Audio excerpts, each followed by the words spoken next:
Bonjour, bienvenue dans cette nouvelle édition de Géopolitis. Plus de 70 millions de personnes fuient la guerre, les persécutions ou la misère. Jamais ce chiffre n'a été aussi élevé depuis la Deuxième Guerre mondiale. La question migratoire reste brûlante, mais depuis la grande vague de 2015, rien n'a vraiment changé.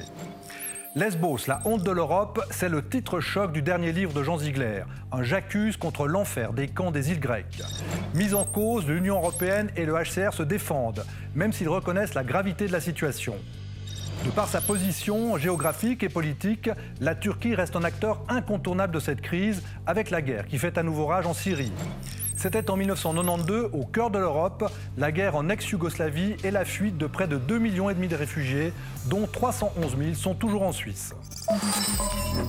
La Grèce est redevenue la première porte d'entrée des migrants en Europe, avec 71 000 arrivées en 2019, très loin cependant des chiffres de 2015, avec 850 000 arrivées. Sur l'île de Lesbos, Moria, le plus grand camp de réfugiés d'Europe, 19 000 personnes s'entassent pour 3 000 places. Ils y restent des mois, voire des années à attendre. Conséquence terrible, des enfants se scarifient, se mutilent, on parle même de suicide. C'est l'accord passé avec la Turquie en 2016 qui impose le confinement sur les îles grecques pour pouvoir renvoyer les requérants déboutés en échange d'une aide de 6 milliards d'euros. Une présence permanente de requérants qui génère des tensions de plus en plus fortes avec la population locale, pourtant citée en modèle d'accueil. Depuis la vague de 2015, rien ou presque n'a changé. Les choses ont même empiré dans les îles grecques. Et cela alors que la guerre en Syrie fait rage dans la dernière partie du territoire qui échappe au contrôle du régime, avec la menace d'une catastrophe humanitaire sans précédent. Mélanie Ohayon.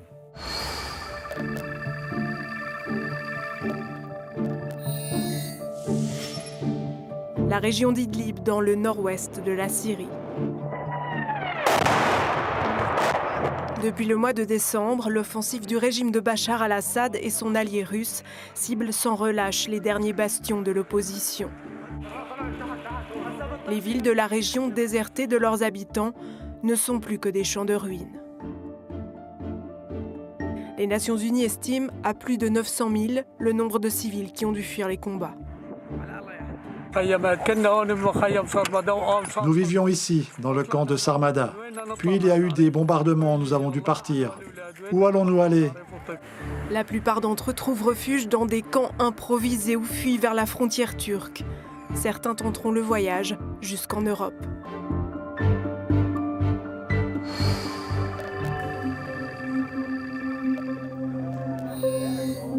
Syriens, mais aussi Afghans, Libyens ou Érythréens, réfugiés et migrants étaient un peu plus de 128 000 à avoir rejoint l'Europe l'année dernière.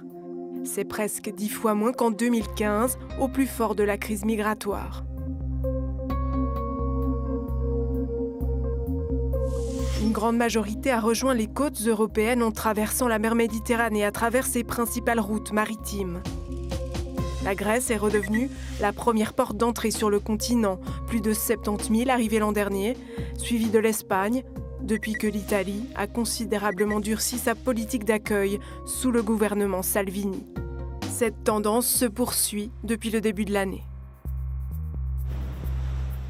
Si le nombre de traversées diminue, la Méditerranée, voie maritime déjà la plus meurtrière du monde, est de plus en plus dangereuse.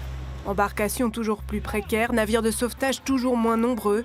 L'an dernier, le risque de mourir en mer a été multiplié par 5 par rapport à 2015. 1319 décès ont été recensés.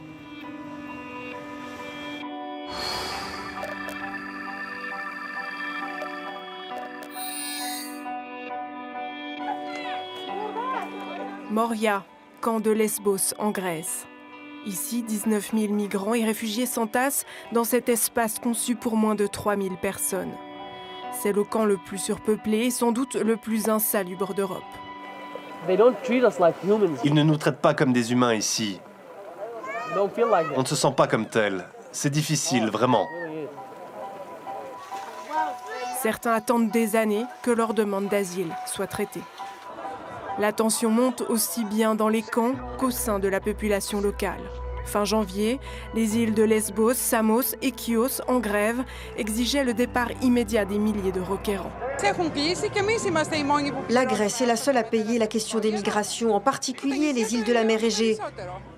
Lesbos a coulé, Il y a 30 000 migrants et nous sommes 80 000. Bientôt, nous deviendrons la minorité sur nos propres terres. Des revendications que les manifestants ont portées jusqu'à Athènes. Un projet du gouvernement prévoit de construire des nouveaux centres d'accueil fermés sur les îles grecques et des barrières flottantes sur la mer Égée pour endiguer l'arrivée des migrants. Jean Ziegler, bonjour. Bonjour, merci de l'invitation. Alors vous avez passé quelques jours à Moria, dans le camp de Lesbos. Les images qu'on vient de voir sont évidemment terribles. Qu'est-ce que vous y avez vu et comment la situation est-elle aujourd'hui ? La situation est tout à fait inhumaine, abominable. Il y a deux camps. Il y a le camp officiel, une ancienne caserne, 18 000 personnes. Et la caserne était faite pour moins de 3 000 personnes, donc une suroccupation effroyable. Et les camps inofficiels dans les olivraies, qui sont des vrais bidonvilles avec des cahutes en plastique, des brouages séchés, etc., qui s'effondrent à la première pluie. Et les gens vivent comme des animaux, sont traités comme des animaux. Derrière les barbelés, les gens sont là, certaines familles, depuis 4 ans, sans que leur demande d'asile soit jugée. La nourriture est totalement insuffisante et souvent immangeable, et une toilette puante, en général, est bouchée pour plus de 100 personnes. Il n'y a pas de chauffage du tout. Les gens dorment sur des cartons pour se protéger de l'humidité et du froid. Sur l'île, la température peut descendre à moins 5.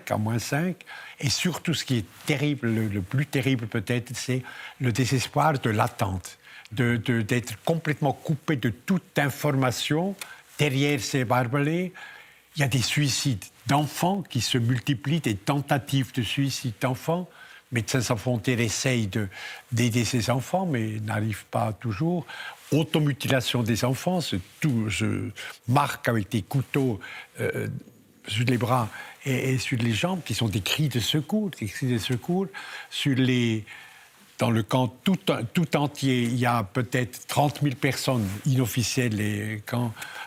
Donc 30 000, on est d'accord, c'est sur l'ensemble des îles, selon les chiffres officiels. Sur 34 000, sur l'ensemble des îles. 36 000, oui, 34 000, enfin, effectivement. Mais ça change tout le temps, et tout le temps, toutes les semaines, des centaines de nouveaux réfugiés, malgré l'horreur le Médecins sans frontières utilise le terme, ça rappelle les camps de concentration. Alors justement, ce terme, il est très fort. Il est très fort.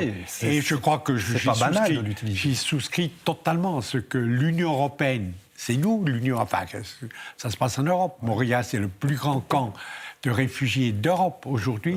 Ce que l'Union européenne inflige à des hommes et femmes et enfants de 58 nationalités, comme vous et moi, ce qui nous sépare des victimes, c'est le hasard de la naissance. Et j'ai décrit dans mon livre la honte de l'Europe, l'espace de la honte de l'Europe. Alors revenons justement sur ce titre, Lesbos, la honte de l'Europe. C'est quand même très très fort. Comment vous pouvez affirmer qu'il s'agit d'une politique délibérée de l'Europe pour les repousser ? Aucun doute. Il s'agit l'Europe a, par rapport à ses réfugiés, une attitude d'autoprotection. L'Europe pense que son mode de vie européen est menacé par ces barbares, par ces réfugiés, souvent musulmans, etc., ou peu importe, qui cherchent refuge, qui cherchent protection, ce qui est légalement dû. Le droit d'asile est un droit universel de droits de l'homme. Si vous êtes persécuté, bombardé, torturé dans votre pays, vous avez le droit de traverser une frontière et de demander protection, le droit d'asile dans un pays autre. Mais ça, c'est reconnu par l'Europe. Non, l'Europe liquide pratiquement dans la mer Égée, par ces camps de rétention, liquide pratiquement le droit d'asile. D'abord, il y a deux choses. Il y a les pushbacks, c'est-à-dire en haute mer. Donc les pushbacks, il faut dire ce que c'est qu'on repousse des bateaux, c'est ça ? Voilà, dans des embarcations frêles, des Zodiacs, etc., surchargées.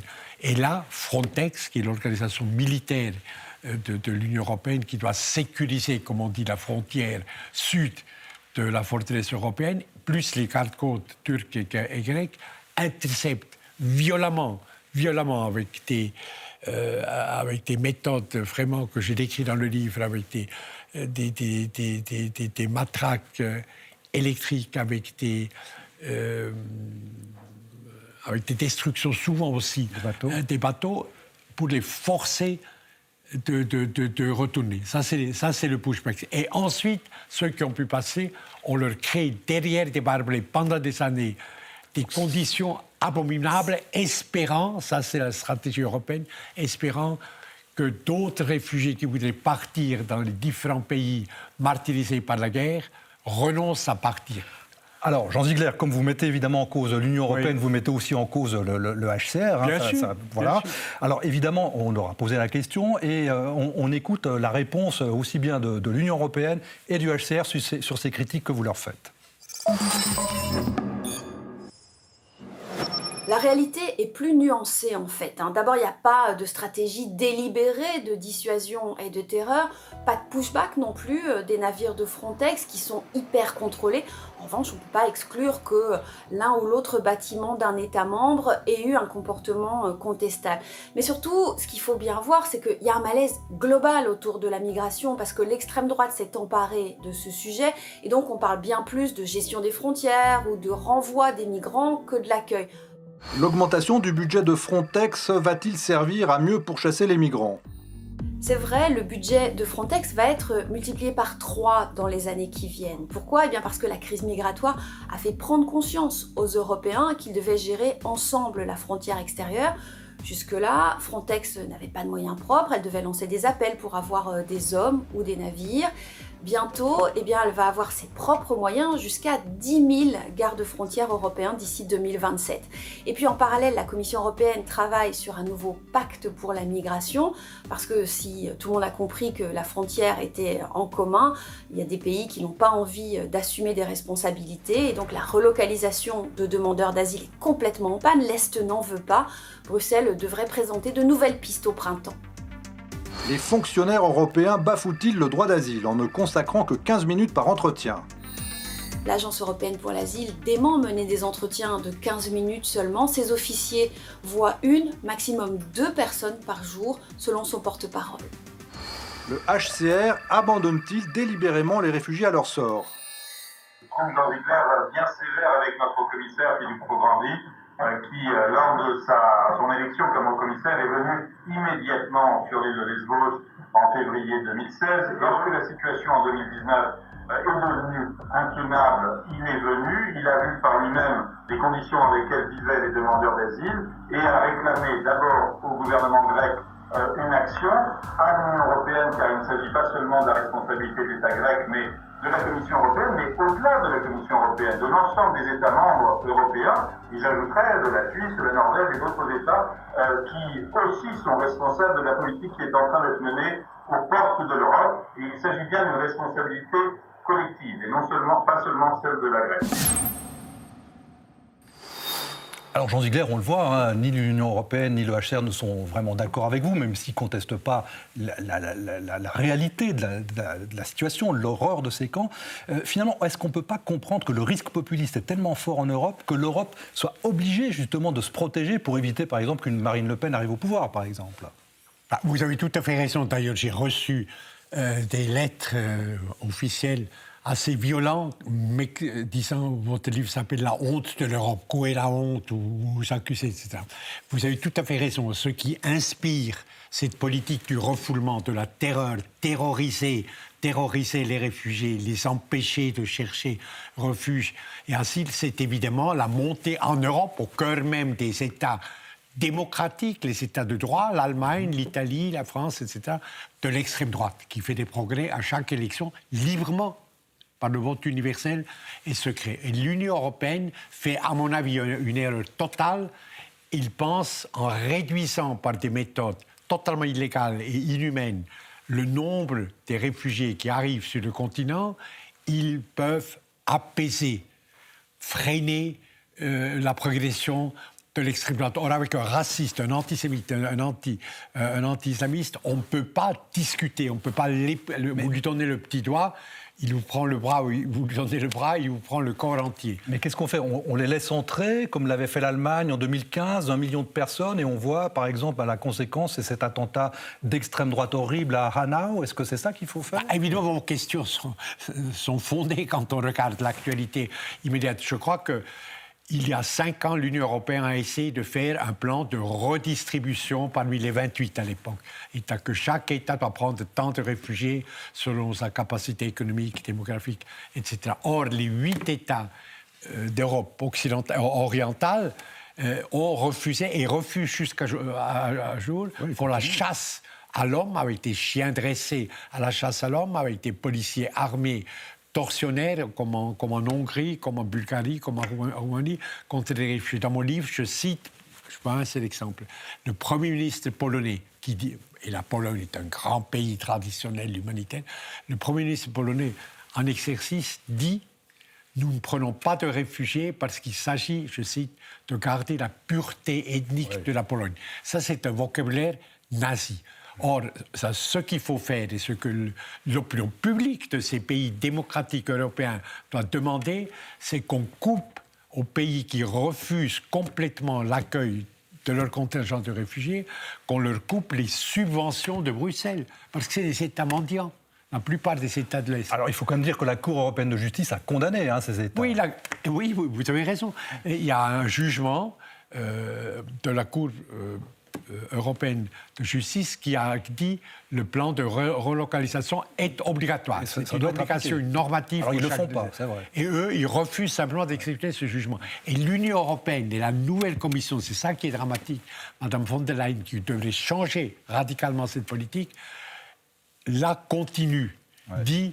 La seule chose qu'on peut faire, il faut continuer à dialoguer avec Varsovie, la Slovaquie, avec Prague, etc. Non, des racistes, il faut des fascistes et des gouvernements d'extrême droite, il faut les combattre, pas essayer par une politique inhumaine de refoulement des réfugiés, pas essayer de les apaiser et de les freiner dans leur progression. Alors, c'est une illusion totale, un raciste, il faut le combattre. Alors, bien sûr, mais il y a une réalité. On voit ce qui se passe en Syrie en ce moment, 900 000 personnes déplacées, une guerre à nouveau terrible contre les civils, des gens qui vont évidemment essayer de traverser la frontière turque. Pour le moment, les Turcs les empêchent, qui risquent aussi peut-être de venir en Europe. Qu'est-ce qu'il faut faire à ce niveau-là ? Est-ce que tout le monde se lave les mains un peu de cette situation en Syrie ? La toute première chose... En Syrie, ce massacre, ce meurtrier de masse qui est Poutine, qui bombarde les quartiers d'habitation, les hôpitaux, les écoles, les marchés, etc., personne ne peut le freiner maintenant. Mais au moins ceux qui fuient les massacres, les 900 000 personnes que vous citez maintenant concrètement, massées à la frontière turque, il faut les laisser entrer en Turquie, laisser passer en Turquie, arriver en Europe et les distribuer et de donner protection, au lieu de liquider le droit d'asile, les distribuer ensuite sur les 27 pays européens. L'Europe dont la Suisse aussi, est-ce que la Suisse... Mais bien sûr, 550 millions d'habitants en Europe. Oui. Vous ne voulez pas me dire que quelques dizaines de milliers de plus, on ne peut pas les intégrer, les recevoir. Vous me demandez la question de la Suisse. Il y a actuellement une pétition, je vous rappelle, une pétition d'Amnesty International section suisse, pour que la Suisse accepte immédiatement, mais vraiment demain matin, au moins 200 enfants non accompagnés, qui sont proches du total désespoir, qui souvent sont automutilés, qui souvent tentent de se suicider. Alors, il nous faut une insurrection des consciences. Mais le 17 mai, Jean Ziegler, on vote ici en Suisse sur la libre circulation. Et il y a un risque peut-être quand même que les Suisses disent peut-être non à la libre circulation. Tout ce que vous dites est malheureusement vrai. La Suisse est une vieille démocratie, mais ravagée par des tendances xénophobes. L'Europe a les mouvements que nous avons dit, le Front National en France, l'AfD en Allemagne, etc., qui progressent chaque élection encore plus. Mais il faut une insurrection des consciences. L'horreur de Moria, que nous avons vue dans ce film qui est très impressionnant, se passe en Europe. C'est le plus grand camp européen. Et c'est l'Europe qui liquide le droit d'asile, qui viole les droits de l'homme des réfugiés. Et nous sommes Européens, nous avons les moyens démocratiques de nous insurger et de forcer cette commission de Bruxelles de changer radicalement sa politique et d'ouvrir le continent à ces êtres humains qui sont menacés de destruction immédiate. Voilà, et bien Jean Ziegler, je crois qu'évidemment, on a entendu votre appel, votre j'accuse. Effectivement, vous appelez à cette insurrection des consciences. Merci beaucoup, Jean Ziegler. Merci à vous. Merci. Située à quelques kilomètres des îles grecques, la Turquie est au centre du drame que vivent les migrants. Elle abrite au moins 4 millions de réfugiés, mais elle refuse d'en accueillir plus et elle continue à exercer un chantage sur l'Union européenne de ne plus appliquer l'accord de 2016. Steven Mossa. La Turquie héberge sur son sol 3,6 millions de réfugiés syriens. Après les avoir accueillis à bras ouverts dès 2011, le pays, sous pression notamment économique, a ensuite durci le ton à leur égard et fermé ses frontières. En 2016, Ankara et l'UE trouvent un accord pour réguler le flux de passage des migrants vers l'Europe et la Turquie obtient la garantie de recevoir une aide financière de plus de 6 milliards de francs. Depuis, le président turc Recep Tayyip Erdoğan multiplie les requêtes auprès de la communauté internationale pour obtenir des aides financières et un meilleur partage du fardeau migratoire, comme à Genève en décembre dernier lors du premier forum sur les réfugiés.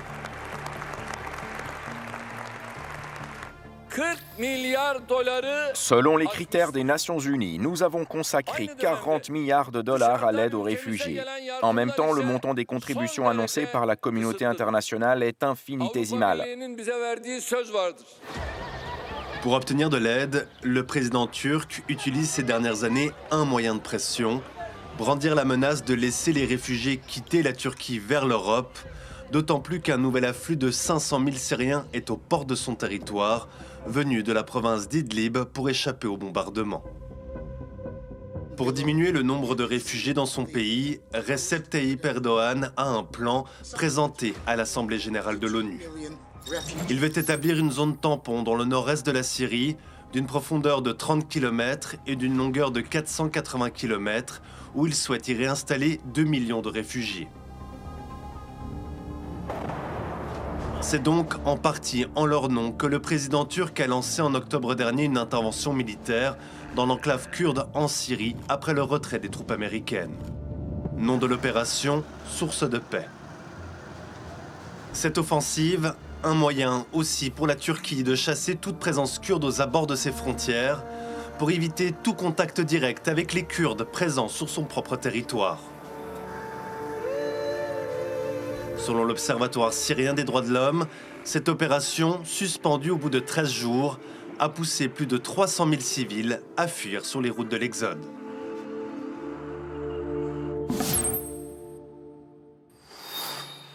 La région des Balkans avait connu une première vague de migration. Là aussi, on avait parlé de la honte de l'Europe, incapable d'empêcher des massacres sur son sol. C'était dans les années 90, à cause des différentes guerres dans l'ex-Yougoslavie. En tout, 2,5 millions de personnes avaient fui. C'est notre séquence ce jour-là. Jamais depuis la Deuxième Guerre mondiale, l'Europe n'avait été confrontée à un tel flot de réfugiés. Ils sont actuellement 20 000 à fuir chaque jour la Bosnie. Au total, 600 000 personnes jetées sur les chemins de l'exil en quelques semaines. Dans cette guerre d'horreur, l'exil n'est pas seulement une conséquence des hostilités. C'est devenu pour une partie des belligérants un objectif majeur. Les régions conquises doivent être ethniquement homogènes. 1400 tués en Bosnie depuis le début du mois d'avril. Jamais les larmes n'illustreront assez l'ampleur du carnage.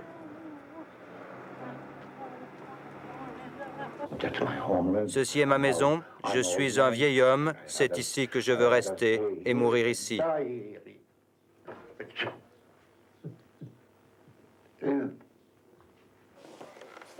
Par dizaines de milliers, les réfugiés s'entassent dans des camps de fortune, des hôtels ou des écoles. 200 000 autres sont partis à l'étranger. Dans la seule ville de Sarajevo, 25 000 gamins de moins de 3 ans sont privés de lait.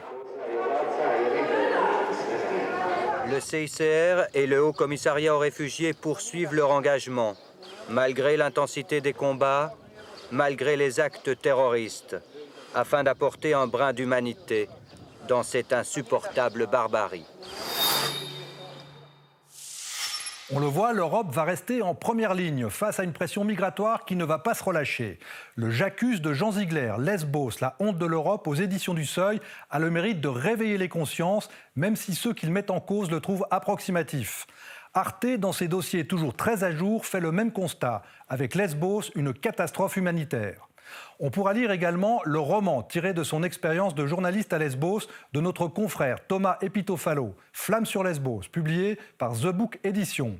Et ce sont tous les drames des migrants en Méditerranée, le plus grand cimetière du monde, auquel essaie de répondre SOS Méditerranée. Sa directrice, Caroline Aboussada, était récemment chez nos confrères de La Première. Quand on arrive dans une situation où on a des enfants qui font des tentatives de suicide, et c'est pas un, deux, mais c'est des dizaines qui sont dans ces situations-là, c'est quand même assez dramatique. Je veux dire, on est sur un territoire européen. Merci de votre attention. Vous pouvez retrouver cette émission chez notre partenaire TV5 Monde et toutes les autres sur notre site geopolitis.ch et sur les réseaux sociaux.